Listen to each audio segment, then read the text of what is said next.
En 1937, el Dr. Peiré describió una cuadrícula energética que abarcaba toda la superficie del planeta. Posteriormente, y en base a los trabajos de Peiré, otros investigadores registraron la existencia de nuevas redes dibujando geometrías cardinales sobre la superficie de la Tierra.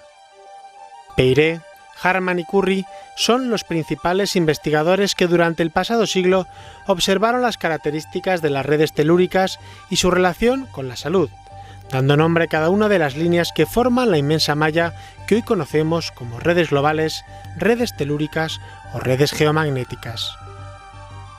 En este programa, Fernando se ha encontrado con Raúl de la Rosa, en Náquera, cerca de Valencia, para conversar sobre la naturaleza de estas complejas lacerías energéticas y su relación con la salud.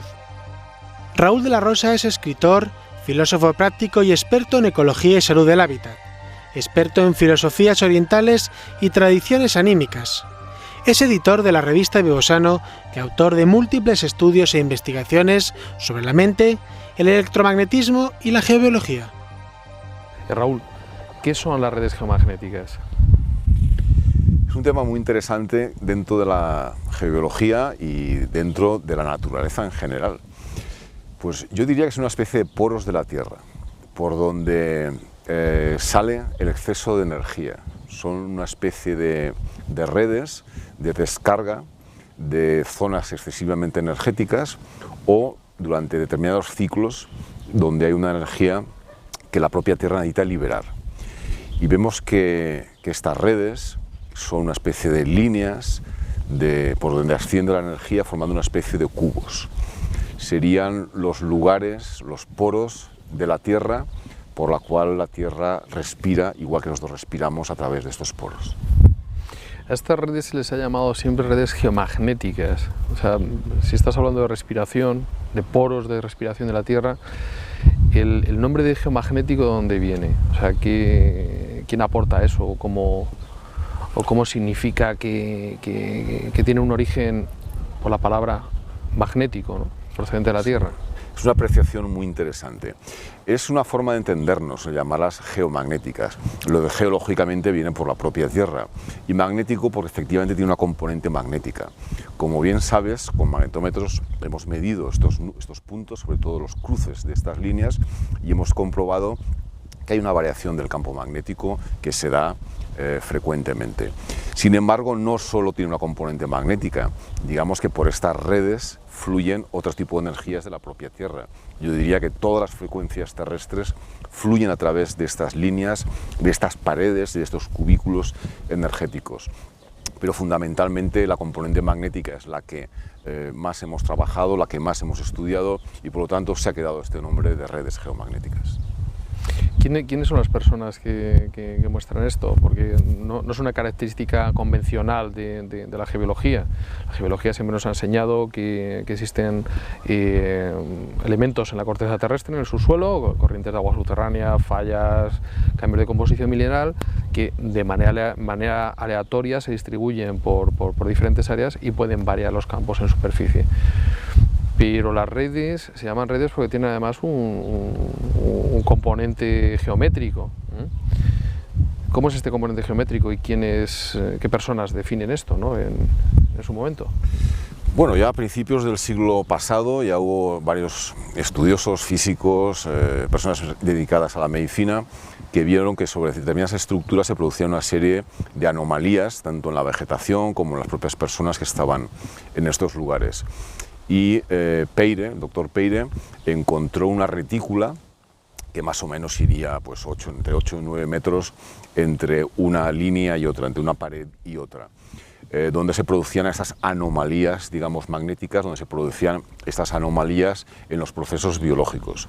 Determinados sembrados se ve como hay lugares donde la vegetación no crece de la misma manera. Entonces él vio que efectivamente existía una cuadrícula que posteriormente el doctor Harman también encontró lo que yo creo que es una subcuadrícula de la cuadrícula Peiré, que sería cada 2 metros y algo aproximadamente, dependiendo si es norte-sur o este-oeste. Luego hubo otros investigadores que encontraron otra cuadrícula. Esta que estamos comentando va de norte a sur y de este a oeste, y esta otra que Manfred Curry años después, y otros anteriormente a él también, aunque su nombre no ha trascendido tanto, sí, que Huisman, efectivamente, que iba en dirección noreste-suroeste y la perpendicular. También vemos que estas redes tenían un efecto también importante sobre la naturaleza donde se estaban ubicando. En cuanto a los aspectos naturales, sembrados, también con el comportamiento de la naturaleza de insectos, animales. Sí, como te comentaba, es muy frecuente ver y en los sembrados cómo estas líneas muchas veces quedan claramente definidas, sobre todo cuando hay otros componentes añadidos. Dentro de la geobiología es un factor importante, pero sobre todo lo es cuando coincide con alteraciones geofísicas o con campos electromagnéticos artificiales. Entonces sí que vemos que son lugares altamente peligrosos, especialmente los cruces, donde se cruzan dos de estas líneas, tanto las conocidas como redes Harman como las conocidas como redes Curry, pues se dan una serie de influencias nocivas para la salud y sobre todo también para la naturaleza en general. Vemos que en estos lugares hay determinados tipos de plantas o de árboles que no crecen y que biológicamente no es una zona, digamos, activa. Y las personas que están durmiendo, sobre todo que tienen la cama situada en estos cruces, sobre todo cuando hay un campo añadido, como es una variación electromagnética artificial o natural por una corriente de agua subterránea o una fractura, serían los puntos donde más se centraría la alteración, digamos, de lo natural y donde más procesos, digamos, dañinos podría haber sobre ese organismo. O sea, un efecto energético añadido, como puede ser variaciones de intensidad provocadas por una corriente de agua subterránea, pueden variar la intensidad de estas redes, pero también comentas que aspectos como la red eléctrica, el suministro eléctrico, en este caso un campo eléctrico es lo que estabas comentando, también tiene una influencia sobre la incidencia de esas redes a la salud de una persona.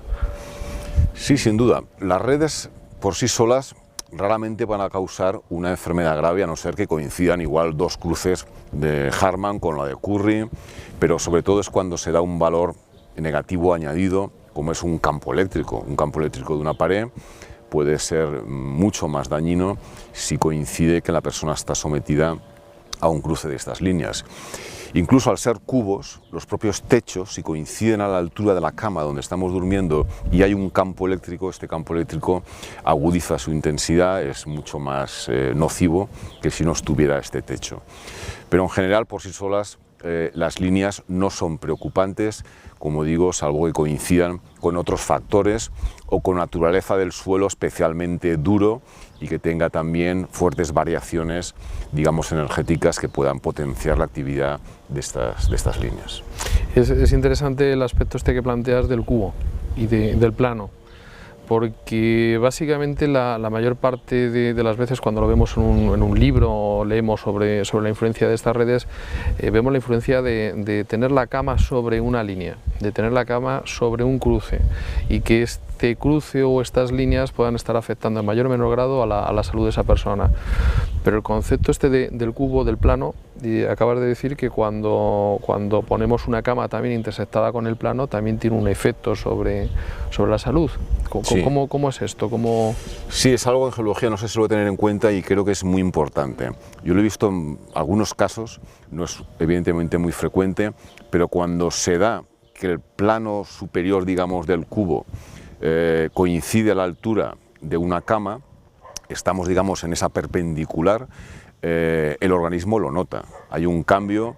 De hecho, durante años hemos hecho muchas pruebas, pues desde conductividad eléctrica de la piel, frecuencias cerebrales, y vemos que esta presencia, sobre todo cuando se conjuga con otro factor, como puede ser un campo eléctrico de una instalación deficiente, un campo electromagnético de un aparato que uno tenga cerca, en fin, cualquier foco artificial, se potencia mucho más y vemos como los efectos negativos se intensifican.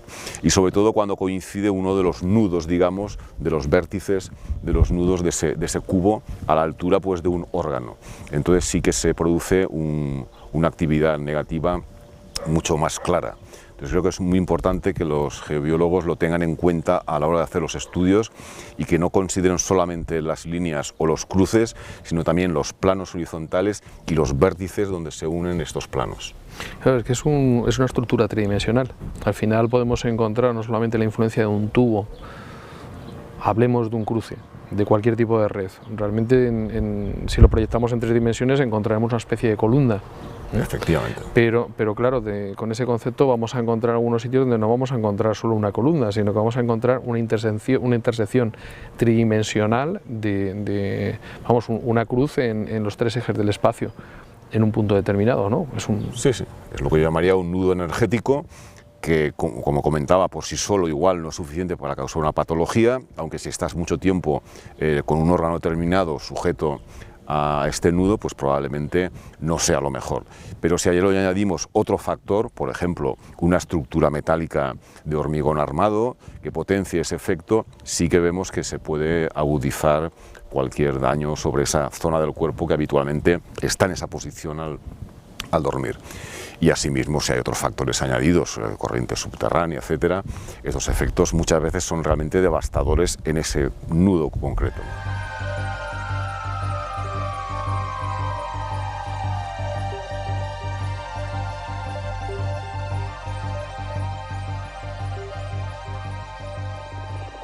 Raúl, cuando hacemos un estudio geológico de una casa, uno de los protocolos es hacer el estudio de las diferentes redes geomagnéticas del lugar, redes Harman, redes de Curry, en algunos casos estudio de red de Peire, red de Harman doble, la clásica Benker. Bien, ¿esto realmente qué importancia tiene a la hora de hacer un estudio geológico? ¿Es importante marcar todas esas redes, buscar esos planos? ¿O cómo es el concepto de una prospección geológica que tenga un interés real a la hora de hacer este estudio? Es muy interesante esto que planteas. Para mí no es tan importante como en muchas ocasiones se hace ver desde cierta literatura. Sí que es cierto que hay que tenerlo en cuenta, hay que considerarlo, porque es un factor más a considerar en relación a la salud. Yo personalmente no busco las redes, ni Harman, ni Curry, ni Peire, ni ninguna de las que pudiera haber. Yo simplemente busco alteraciones en la radiación, digamos, natural. A partir de ahí, sí que es cierto que me encuentro con redes que hay que tenerlas en cuenta, que hay que considerarlas. Pero yo diría que en el 99% de las ocasiones esa mayor, digamos, actividad o nocividad de las redes está aparejada a otros elementos. Por ejemplo, una corriente subterránea de agua, una fractura geológica o un campo electromagnético artificial que potencia, digamos, la acción de estas alteraciones, digamos, de estas redes. Con lo cual hay que salir o eliminar el problema, con lo cual la red para mí deja de tener importancia. Es decir, si estamos sobre una corriente de agua subterránea que causa un incremento de la actividad de una línea, vamos a salir de la zona alterada, con lo cual el efecto de ese potenciador sobre la línea también desaparece. A partir de ahí podemos buscarla si queremos, pero poco espacio libre nos va a quedar en una habitación si pusiéramos todas las redes que en teoría pueden ser nocivas. Para mí su actividad es menor, salvo en algunos casos, como digo, puede confluir con estos factores o con otros. Sí que es cierto que un campo magnético solar intenso durante determinado tiempo puede incrementar también la actividad de estas líneas, pero es algo estacional y pasajero. Con lo cual, si no estamos sobre la línea, mejor. Pero si lo estamos, su acción va a ser pasajera y menor. Pero puede ocurrir que en algún caso concreto, a lo mejor esa red, por una actividad especial, ¿no? de la red por sí sola, no porque confluya con otros factores, pueda tener también un efecto sobre la salud. Digamos que la detectarías como un área ya geopatógena, ¿no? de sí, origen. Ciertamente, o sea, hay zonas geológicamente muy activas que tienen, por ejemplo, un alto índice de reactividad u otros componentes de emisión de determinadas radiaciones que hacen que esta red sea especialmente activa. Entonces sí, cuando tú haces el trabajo, las encuentras pues con un factor nocivo a tener en cuenta. Pero normalmente en la mayoría de los terrenos su actividad realmente es muy baja y no significativa, aunque nos cruce, digamos, una línea por determinada parte del cuerpo mientras estamos estudiando, trabajando o durmiendo. Yo sí las considero cuando me da como alteración tanto en estos casos como he comentado, por sí solas, cuando como están sometidas a la confluencia de otros factores. O sea, importante la consideración de que el lugar sea geopatógeno o que no sea geopatógeno. A raíz de ese punto nos da igual, de alguna manera, cuál es la naturaleza realmente de la fuente de esa área geopatógena. En este caso, redes, como estamos hablando. Sí, de hecho, perdona, Fernando, es que en muchas ocasiones podemos hacer una prueba. Recuerdo, ¿no?, un garaje que tenía un campo electromagnético en la parte debajo de la vivienda. Entonces, cuando activábamos la luz del garaje, se producía un campo muy alto. Podíamos encontrar las redes Harman, por ejemplo, a cada metro. Cada metro encontrábamos la red con una actividad muy fuerte. Desconectábamos la instalación eléctrica del garaje y desaparecía. Incluso la de cada 2 metros y pico apenas se podía detectar y encontrábamos, digamos, la de Peire, por decirlo de alguna manera, que es la siguiente. Entonces, digamos que la red de Harman sería una subcuadrícula y en este caso encontrábamos otra subcuadrícula más o menos cada metro. Entonces, sí, ahí había una componente que hace que la red sea especialmente nociva. Pero si vamos eliminando estos focos añadidos, vemos cómo la red se despliega. No encontraríamos la subcuadrícula de cada metro que encontrábamos en este caso, ni siquiera seguramente la de 2, y tendríamos que irnos a la de 4 u 8 metros para encontrar una línea que tuviera una cierta, digamos, intensidad como para ser geobiológicamente detectable. La influencia realmente de las energías del lugar sobre estas redes. Muy bueno el tema este de la instalación eléctrica, porque a lo mejor sería un elemento que podríamos considerar ahora hacer un estudio geológico. ¿Qué pasa cuando tenemos una red eléctrica instalada dentro de la vivienda y cómo está distribuida esa red geomagnética, y cuando desconectamos esa instalación eléctrica y una influencia de campos, cómo se presenta esta red? Sí, sí, o un campo electromagnético exterior, por ejemplo, un transformador cercano, una línea de alta tensión, una antena de telefonía, que hace que estas redes sean efectivamente más intensas. Pero sí, un campo eléctrico de una instalación, y cualquiera lo puede probar, tú como geólogo lo habrás comprobado muchas veces, cómo activa más, digamos, la intensidad de estas redes y cómo el campo se traslada más fácilmente a través de estos lugares, y como comentábamos antes, no solo por las paredes, digamos, de las redes, sino también por los techos, ya que como forman cubos y estamos más o menos, pues cada 2 metros, cada X metros encontraríamos un techo. Si nos coincide la altura de la cama, todos estos elementos que estamos comentando, como la propia instalación de la vivienda, se vuelve mucho más activa, mucho más nociva, y la persona entonces sí puede notar, gracias o en desgracia por estar sobre estos techos, pues esta acción de forma mucho más intensa. Ahí vemos otro factor. En muchos libros de geología observamos que las redes son cuadrículas perfectas, cubos perfectos con una geometría espacial repartida en base a unas medidas que ya se indican de forma directa, pero estamos viendo que la influencia a lo mejor de la geología va a cambiar las proporciones en la realidad de esas formas, de esas geometrías de las redes, y por lo que estamos viendo, igual también va a haber una influencia en la vertical. En los libros también aparece como que este tipo de elementos funcionan como si los hubiésemos tirado con una plomada. O sea, si tenemos un cruce de Harman justo aquí, en la planta de arriba voy a encontrar ese cruce en el mismo lugar, en la otra planta lo voy a encontrar en el mismo lugar, y eso es realmente así. O la estructura del edificio, las variaciones de la altura, las variaciones del cubo que forman estas redes, al final van a generar distribuciones diferentes en cada sitio. No, ciertamente, es como dices, va a variar notablemente. De la misma forma que una corriente subterránea de agua o una fractura son mucho más estables en cuanto a su efecto en una primera planta o en una quinta planta, las variaciones que produce la propia estructura del edificio sobre las redes es notable, entonces va a variar absolutamente.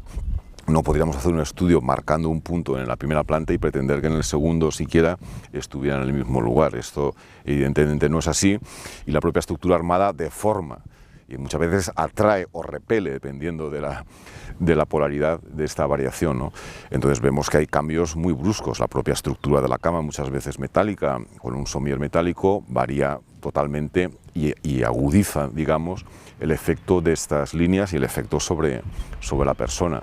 Entonces, estas variaciones son importantes considerarlas, porque si pretendemos ir con una brújula a medir las líneas, probablemente a nivel inconsciente las encontraremos, porque sabemos, como bien dicen en mucha literatura, pues que están cada X metros, y esto evidentemente no es así, y más con las viviendas actuales, con el hormigón armado que nos encontramos, que podemos encontrarlas, como decía, igual cada metro o cada 50 centímetros incluso, debido a estas variaciones que provoca la propia estructura, estos materiales tan agresivos para la naturaleza.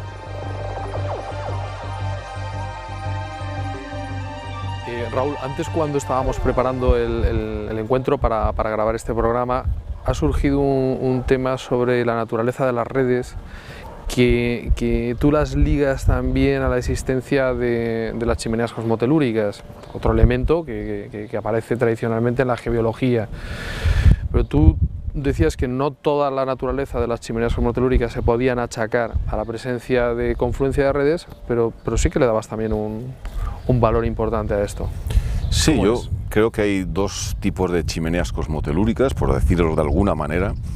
Ahora entenderemos un poco el porqué. Una de ellas tiene una componente puramente geológica, que son efectivamente tubos por la cual se emite pues, una serie de energías, incluso de gases de la propia Tierra, y que son lugares altamente nocivos. Pero esto es algo poco frecuente, lo podemos encontrar ocasionalmente en algunos terrenos o en algunas viviendas.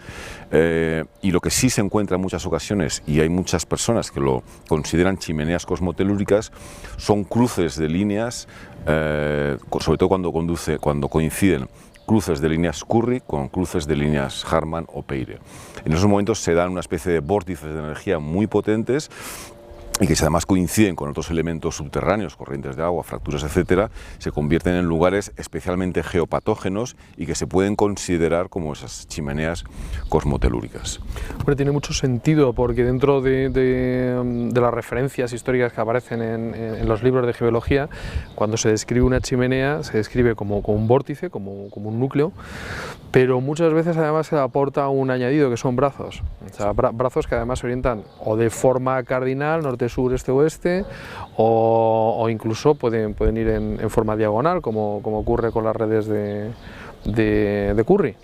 Sí, sí, para mí es bastante evidente que estas son, digamos, las paredes, las líneas de estas redes que van norte, sur, este, oeste, y luego pues noreste, sureste, etcétera, ¿no? Con lo cual estos brazos serían estas direcciones, digamos, de las propias redes geomagnéticas. Y si a ellos sumamos otras alteraciones que potencian estos nudos, digamos, sobre todo cuando coinciden en planos también horizontales, ya que son cubos y no solamente líneas. Entonces estos, digamos, puntos son mucho más agresivos y los podemos considerar como esas chimeneas cosmotelúricas, un poco para diferenciarlos de los cruces, digamos, normales. Me parece una aportación interesante, porque es algo que deberíamos tener en cuenta también a la hora de observar, pues, qué es realmente aquello que estamos midiendo. Yo creo que es que también depende de lo que uno busca, ¿no? Si uno busca estas chimeneas concretamente, claro, las va a encontrar porque estas formas, digamos, de estos cruces pueden interpretarse como una especie de chimeneas por donde fluye, digamos, este exceso de energía de la propia Tierra como zona de descarga. Sin embargo, si buscamos simplemente zonas alteradas, encontraremos estos nudos, estos núcleos, sobre todo cuando coinciden con otras alteraciones, y no le daremos la interpretación que son chimeneas, simplemente son zonas alteradas. Entonces muchas veces depende un poco el lenguaje mental que empleamos en la búsqueda para encontrar algo que todos vamos a encontrar, pero que le vamos a llamar de una forma diferente. Pero la cuestión es que es una zona alterada, un lugar que hay que evitar. Y otra cosa, ¿cómo podríamos ver de alguna manera práctica, ¿no? cómo es la influencia de las redes en la salud de una persona? Pues supongo que en el transcurso de todos estos años habrás incorporado pues, muchas anécdotas, algunas muy interesantes, curiosas, sobre cómo vivían la experiencia de la interferencia de una red importante en la salud de alguna persona. Bueno, y sin entrar en la salud, simplemente una persona se pone en un nudo de estos que estamos comentando y hay unas variaciones importantes. La respuesta neuromuscular varía. Si hacemos un test neuromuscular, vemos que uno tiene menos resistencia, menos fuerza en estos nudos. Incluso la resistencia eléctrica de la piel. Nosotros hemos hecho muchísimos trabajos en todos los trabajos que hacíamos incluíamos estos test para valorar efectivamente estas diferencias, digamos, de respuesta ante una zona alterada con nudo o el nudo solo. Veíamos que lógicamente las mayores variaciones se daban en las zonas alteradas sobre estas redes, pero también el nudo por sí mismo puede producir unas variaciones, pues digamos que el corazón late un poco más rápido, nuestras frecuencias cerebrales aumentan también un poco y hay una serie de variaciones que indican que el cuerpo está siendo de alguna forma agredido. Entonces, cuando coinciden los cruces de Curry, por ejemplo, con Harman, esto se agudiza y ahí sí que vemos que pueden haber pues, ciertos trastornos a la larga, especialmente, como digo, cuando coincide sobre todo en los edificios actuales con variaciones del campo magnético natural por la propia estructura y más si añadimos pues, campos artificiales que puedan incidir mucho más y, por supuesto, las alteraciones geofísicas.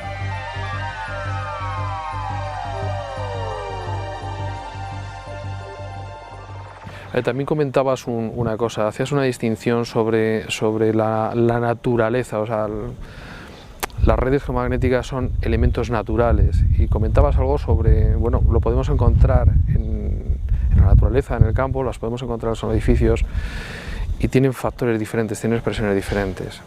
Sí, sin duda. Aquí lo que estamos en el campo, en un sitio muy limpio, muy natural, probablemente la intensidad de estas redes sea menor. Podríamos perfectamente dormir encima de una línea y no tendríamos ningún problema ni notaríamos nada en absoluto en nuestra salud ni en nuestro bienestar. Sin embargo, esta misma línea la trasladamos a la ciudad o nos trasladamos nosotros a la ciudad a un edificio de hormigón armado y probablemente sí notaremos a la larga que esta intensidad cambia, es decir, se vuelve mucho más agresiva, sobre todo si es un nudo y coincide con una alteración del campo magnético provocado por una estructura o el propio material en sí que provoca una serie de alteraciones de la propia naturaleza.